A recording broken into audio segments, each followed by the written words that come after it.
Je n'avais même pas encore posé les 2 pieds sur la pelouse que les chuchotements ont commencé. La réunion annuelle de la famille Dubois était censée être un joyeux samedi après-midi.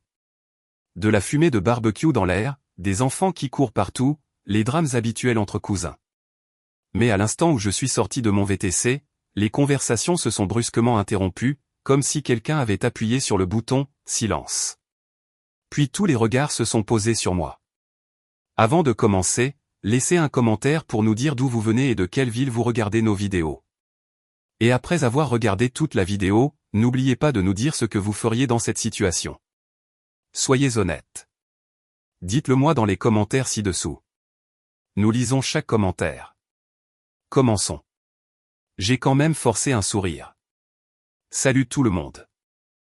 Quelques hochements de tête raides, 1 ou 2 sourires forcés, mais le vrai coup est arrivé 3 secondes plus tard, lorsque ma mère, Sylvie Dubois, s'est retournée du barbecue, les bras étroitement croisés sur sa blouse à fleurs vives. Tiens, regardez qui a finalement décidé de se montrer, a-t-elle dit assez fort pour que les voisins, 2 maisons plus loin, l'entendent probablement. Tu es venu en courant d'eux. Quoi déjà? Du nettoyage de la salle de bain des invités de quelqu'un. Les gens ont ricané. Mes joues sont devenues brûlantes. J'ai dégluti lentement, calmement comme je m'étais appris à le faire chaque fois qu'elle essayait de me mettre dans l'embarras. Contente de te voir aussi, maman. Elle ne s'est pas arrêtée là. Bien sûr que non. Elle n'est probablement ici que pour la nourriture gratuite, a-t-elle ajouté, agitant sa spatule dans ma direction comme si elle animait un spectacle d'humour et que j'en étais la chute. Cette fois, les rires n'étaient pas discrets. Ils venaient de toutes les directions, de mes cousins aux tables de pique-nique, de ma tante qui coupait la pastèque, même de ma sœur, Manon, qui ne manquait jamais une occasion de me rappeler qu'elle avait fait un bon mariage et vivait dans une résidence privée sécurisée. J'ai gardé la mâchoire serrée. Je m'étais promis il y a des mois que je ne leur donnerais pas la satisfaction de me voir craquer. Mais je n'étais pas non plus préparé à ce que ma mère en rajoute, se tournant vers ses amis. Honnêtement, je ne sais même pas pourquoi elle est là. On pourrait penser qu'une femme de ménage serait trop occupée à nettoyer derrière les gens. Ma poitrine s'est serrée.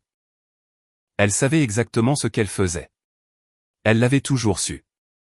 Il ne lui suffisait pas de m'insulter en privé, elle avait besoin d'un public. Je suis passé devant elle sans répondre. Si je tressaillais, même légèrement, elle gagnerait.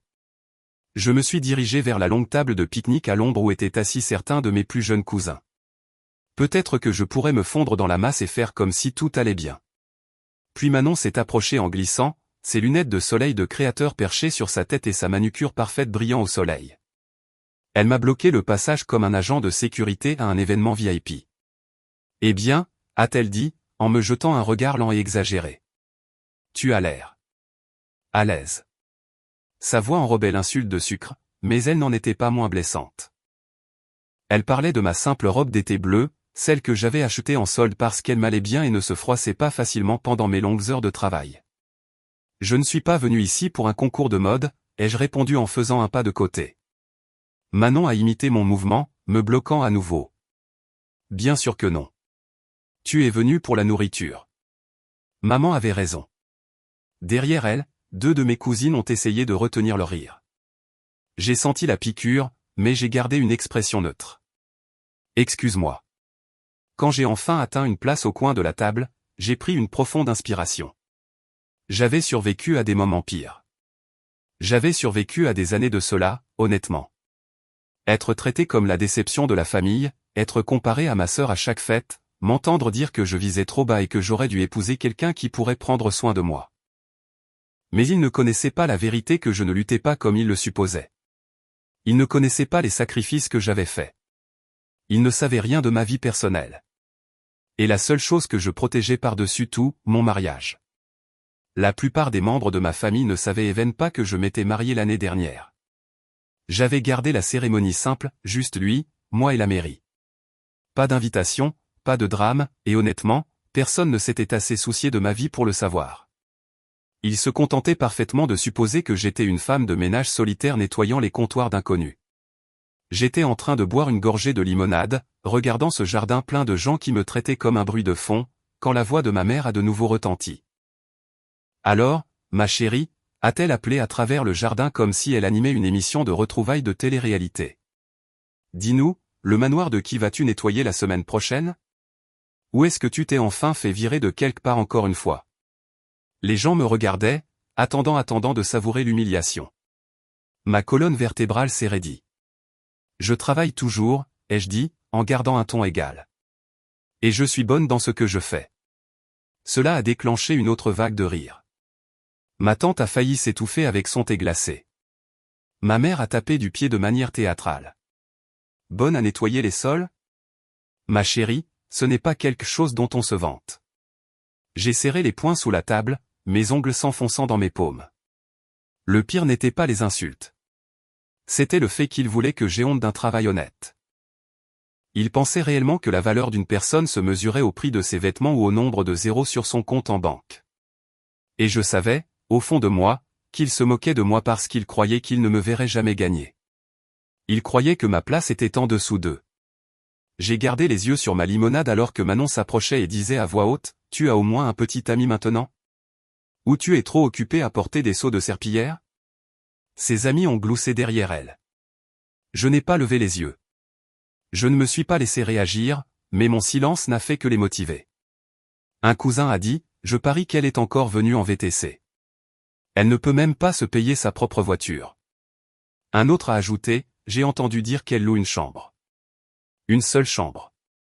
Ma mère a hoché la tête, satisfaite. Eh bien, à quoi vous attendiez-vous? Elle a fait son choix. Certaines personnes restent petites. Chaque commentaire s'empilait sur le précédent, comme de lourdes briques pesant sur ma poitrine. J'étais restée silencieuse pendant des années.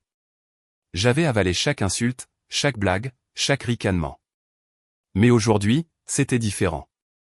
Quelque chose en moi s'est tendu comme une corde tirée à son maximum. Je n'allais pas sombrer. Pas aujourd'hui.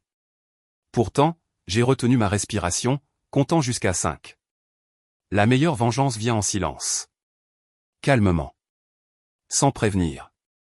Pourquoi tu n'irais pas te chercher une assiette, a raillé Manon, avant qu'il n'y ait plus rien à manger? J'ai expiré lentement. Ça va, merci. Ma mère a ricané. Elle ne mangera pas. Elle ne veut pas avoir l'air désespéré. Plus de rire. Je les ai regardés. Tous ces gens qui se prétendaient être ma famille. Et quelque chose en moi a finalement changé. Ils me pensaient invisible. Ils me prenaient pour une moins que rien. Et pour la dernière fois de ma vie, je les ai laissés le penser, parce que dans quelques minutes, tout ce qu'ils croyaient sur moi allait voler en éclats. Ils ne le savaient juste pas encore. Le soleil s'est déplacé au-dessus du jardin, jetant une lumière plus crue sur les tables tandis que les rires fusaient autour de moi dirigés contre moi, à mon sujet, à travers moi. Cela n'avait pas d'importance. Mon rythme cardiaque était stable maintenant. Calme, presque trop calme, parce qu'au fond de moi, je savais ce qui allait arriver. Et une fois que ce serait arrivé, personne ici n'oublierait jamais cette journée. Je me suis levé tranquillement de la table de pique-nique, balayant les miettes de ma robe. Ma mère l'a remarqué instantanément, plissant les yeux comme si elle s'attendait à ce que je fasse des courses pour elle. « Où vas-tu » a-t-elle lancé sèchement. « Je m'éloigne juste une minute » ai-je répondu. Manon a souri d'un air narquois. « Oh, non. Ne me dis pas qu'un de tes employeurs t'a appelé. Tu dois remplir leur distributeur de savon ?» Ses amis ont éclaté de rire. Je n'ai pas répondu. J'ai simplement marché vers l'allée, ayant besoin d'air frais, mais aussi d'espace, car mon estomac s'était noué à la seconde où j'avais senti mon téléphone vibrer plus tôt. Je ne l'avais pas encore vérifié, mais le timing était parfait. Trop parfait. J'ai atteint le bord de la pelouse. Puis j'ai entendu le premier son, le ronronnement profond d'un moteur. Doux, cher, reconnaissable entre tous. Les têtes se sont tournées automatiquement. Les conversations ont baissé d'un ton. Même les enfants qui se poursuivaient se sont arrêtés. Le bruit s'est intensifié alors qu'une Lamborghini noire et élégante a tourné au coin de la rue et a ralenti près de l'allée. Le soleil a frappé le capot poli, rebondissant sur les courbes lisses comme un projecteur annonçant quelqu'un d'important. Chaque personne dans ce jardin s'est figée. La voiture s'est garée. Le moteur s'est coupé. Silence. Ma mère a plissé les yeux. Qui? Mais qui diable est-ce? Manon a levé une main pour se protéger les yeux. Quelqu'un s'est perdu. Il cherche probablement les voisins. Quelqu'un a chuchoté, cette voiture coûte plus cher que ma maison. Ma poitrine s'est serrée. Pas de peur, pas de nervosité, juste avec le poids grandissant de la vérité. La portière s'est soulevée vers le haut, et mon mari, Julien Moreau, est sorti. Il portait une chemise blanche impeccable, les manches retroussées nonchalamment jusqu'au coude, des lunettes de soleil aviateur captant le soleil. Sa seule présence a changé l'atmosphère, le genre de confiance qui n'a pas besoin d'être annoncé. Grand, à l'allure soignée, avec ce genre d'autorité tranquille qui incite les gens à prêter instinctivement attention. Toute la réunion s'est transformée en statue. Julien m'a repéré instantanément, son expression s'adoucissant au moment où nos regards se sont croisés. Puis il a traversé l'allée, droit vers moi. Je n'ai pas bougé, mais tout le monde l'a fait. Ma mère a eu un hoquet de surprise. La bouche de Manon s'est ouverte. Mes cousins chuchotaient furieusement, essayant de comprendre qui il était et pourquoi il se dirigeait vers la femme de ménage. Julien m'a rejointe, a enlevé ses lunettes de soleil et, sans hésitation, a pris doucement ma main, l'a portée à ses lèvres et l'a embrassée. Le jardin a explosé, non pas de bruit, mais d'un silence absolu, stupéfait, a coupé le souffle. Puis il a parlé, assez fort pour que la moitié du jardin l'entende. Désolé, je suis en retard, ma chérie. Je ne voulais pas que tu attendes seule. Ma chérie. J'ai vu le mot frapper ma mère comme une gifle. Manon a cligné des yeux si fort que son mascara a coulé. Ma chérie. Julien a passé un bras autour de ma taille. Comment te sens-tu? Tu m'as envoyé un texto disant que tu passais une mauvaise journée. J'ai laissé échapper un petit souffle. Ça va mieux. Manon a fait un pas chancelant en avant. Salut. Je suis Manon, sa sœur. Il s'est tourné vers elle poliment. Ravi de vous rencontrer. Elle a dégluti. Vous êtes son ami? Julien a haussé un sourcil. Je suis son mari. Des exclamations de surprise ont parcouru le jardin. Ma mère a même reculé d'un pas, la main sur sa poitrine. Un mari? Tu es marié? J'ai hoché la tête calmement. Depuis presque un an. Tu ne nous as pas invités, a-t-elle accusé. Vous ne demandez jamais. Julien lui a serré la main gentiment par politesse. Ma mère a regardé sa montre, en or massif, et sa bouche a tressailli comme si elle essayait de ne pas s'évanouir. Manon s'est de nouveau avancée, la voix bégayante. Vous conduisez cette voiture? Julien a souri. Une d'entre elles. Un cousin a chuchoté, une d'entre elles? Un autre a soufflé, elle a épousé un millionnaire. Julien a corrigé sans ciller. Milliardaire. Le jardin a éclaté en murmures. Le visage de ma mère a perdu toute couleur.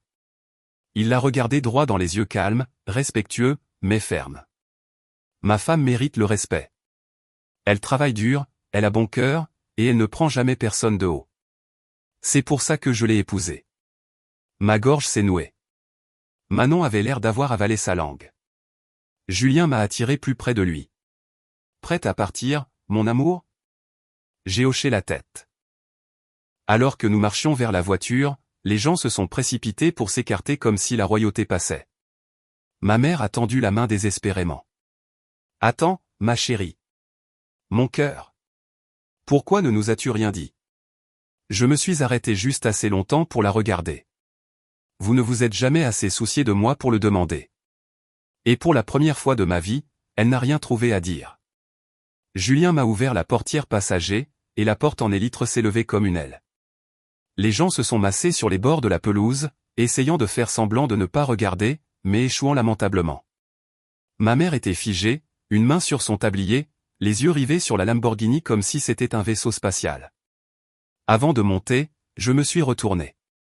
Et comme je m'y attendais, ma sœur Manon s'est précipitée en avant, ses talons s'enfonçant dans l'herbe. Attendez, a-t-elle dit, à bout de souffle. Avant de partir, nous devrions tous déjeuner ensemble. En famille. Sa voix tremblait de quelque chose de nouveau, le désespoir. Julien était à mi-chemin dans le siège du conducteur quand il a entendu son ton. Il a appuyé un coude sur la carrosserie élégante. Quelque chose ne va pas? Manon a ri maladroitement. Non, non, rien. C'est juste que... Nous ne savions pas que vous étiez si... Eh bien. Si riche. Et voilà. Le changement. Ma mère s'est jointe à elle. Oui, ma chérie. Restez. Ne partez pas maintenant. Nous avons à peine eu le temps de parler. J'ai haussé un sourcil. Vous ne vouliez pas parler il y a 5 minutes. Ma mère s'est raidie. Nous ne savions pas, vous n'aviez pas besoin de savoir, ai-je coupé. Le respect ne devrait pas dépendre de ce que quelqu'un possède. Julien a posé une main sur mon dos, en soutien mais silencieux. Il me laissait parler pour moi-même. Ma tante a appelé de l'autre côté du jardin, nous avons des steaks en plus. Restez, s'il vous plaît. Soudain, toute une famille qui s'était moquée de moi quelques minutes plus tôt voulait me nourrir comme une reine. C'est drôle comme les choses changent vite quand l'argent entre en jeu, vous riez de moi quand je suis arrivé, ai-je dit calmement. Tout ça parce que vous supposiez que j'étais moins que vous. Le sourire de Manon s'est fissuré. On plaisantait. Non, ai-je dit. Vous me rabaissiez. Le silence était profond, du genre qui expose la culpabilité de tous ceux qui se trouvaient là. Julien s'est rapproché de moi. Nous pouvons rester si tu veux. Sinon, nous partons. Ma mère a fait un pas chancelant en avant. Ma chérie, s'il te plaît. Recommençons à zéro. Pendant des années, j'avais prié pour entendre ces mots, mais aujourd'hui, ils sonnaient creux. J'ai expiré lentement. Je resterai 15 minutes. C'est tout. Le jardin tout entier s'est illuminé d'un enthousiasme forcé. Les chaises ont raclé le patio alors qu'ils se dépêchaient de faire de la place en bout de table. Ma mère a pratiquement couru pour essuyer un siège, comme si elle se souvenait soudainement de ce qu'était le nettoyage. Julien et moi nous sommes approchés ensemble. Nous nous sommes assis, et instantanément, les questions ont fusé. Alors, Julien, que faites-vous? Où habitez-vous? Est-ce de l'or véritable sur votre montre? Est-ce que vous investissez? Julien a répondu poliment, mais brièvement. Je dirige plusieurs entreprises. Nous vivons en dehors de la ville. Et oui, c'est du vrai. Les yeux de ma mère brillaient de cupidité. Vous devriez passer plus souvent. J'ai bu une gorgée d'eau. Je suis venu chaque année. Vous ne l'avez juste jamais remarqué. Ça a frappé plus fort qu'une gifle. La mâchoire de ma mère s'est crispée, mais elle a quand même forcé un sourire. Manon, a-t-elle dit soudainement, pourquoi ne leur montres-tu pas le jardin? Manon s'est redressée comme si on lui avait offert une promotion. Oui. Il est magnifique à cette période de l'année. J'ai réprimé un rire. Le jardin était flétri la dernière fois que je l'avais vu, mais bien sûr, tout était bon pour impressionner Julien. Julien s'est penché vers moi. On peut partir quand tu veux. J'ai chuchoté en retour, encore quelques minutes. Mon oncle s'est raclé la gorge. Alors, tu prévois d'améliorer ta vie maintenant? J'ai cligné des yeux. Améliorer? Tu sais, déménager dans quelque chose de plus beau, acheter de meilleurs vêtements, prendre des cours de bonne manière. La main de Julien s'est resserrée sur la mienne sous la table.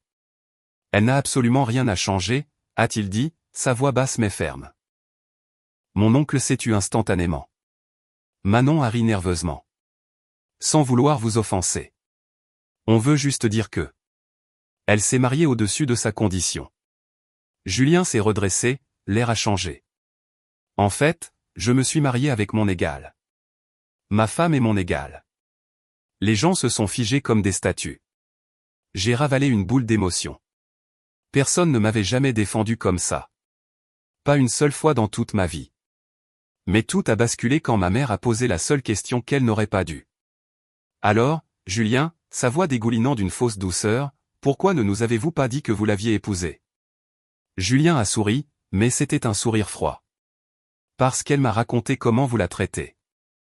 Le silence a tranché l'air. Et je l'ai vu moi-même aujourd'hui, a-t-il ajouté. Les lèvres de ma mère ont tremblé. Cette famille ne l'apprécie pas à sa juste valeur, a-t-il continué. Ils apprécient ce qu'elle peut leur apporter. J'ai regardé autour de moi, et personne n'a croisé mon regard. Julien s'est levé. Nous avons terminé ici. Et cette fois, je n'ai pas hésité. Je me suis levé, j'ai pris sa main, et ensemble, nous sommes retournés vers la Lamborghini pendant que toute ma famille regardait, impuissante. À la seconde où nous nous sommes éloignés de la table, la panique derrière nous s'est propagée comme une onde de choc. Des chaises ont raclé, des sandales ont claqué sur l'herbe, et des voix se sont élevées en écho désespérés. Attendez! Attendez! Ma mère s'est précipitée après nous, son tablier flottant, son expression s'effondrant en un mélange de culpabilité et de peur. Manon la suivait de si près qu'elle a failli trébucher, serrant son téléphone comme si elle répétait déjà comment elle expliquerait cela à ses amis. Ma chérie, ne pars pas comme ça, a plaidé ma mère, tendant la main comme si elle se souvenait soudainement de comment se soucier de quelqu'un. Nous ne pensions rien de tout ça. Julien s'est légèrement tourné, sa main reposant protectriquement sur mon dos. Vous pensiez chaque mot. Ma mère s'est figée.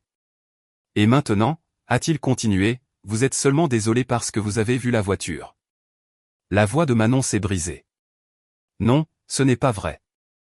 Nous ne savions juste pas que j'avais épousé un milliardaire, ai-je terminé pour elle. Que j'ai une vie sur laquelle vous n'avez jamais pris la peine de poser des questions. Leur silence disait tout. Un cousin a appelé de la table de pique-nique, allez, ne sois pas si dramatique. C'était juste des blagues. Les yeux de Julien se sont rétrécis, sa mâchoire s'est crispée. Les blagues ne sont pas censées humilier. Silence parfait. Nous avons atteint l'allée. Julien m'a de nouveau ouvert la portière passager. Le mouvement élégant de la porte de la Lamborghini a provoqué une autre vague de stupeur chez les parents qui s'étaient approchés pour regarder. Manon a soudainement attrapé mon bras, pas brutalement, mais désespérément.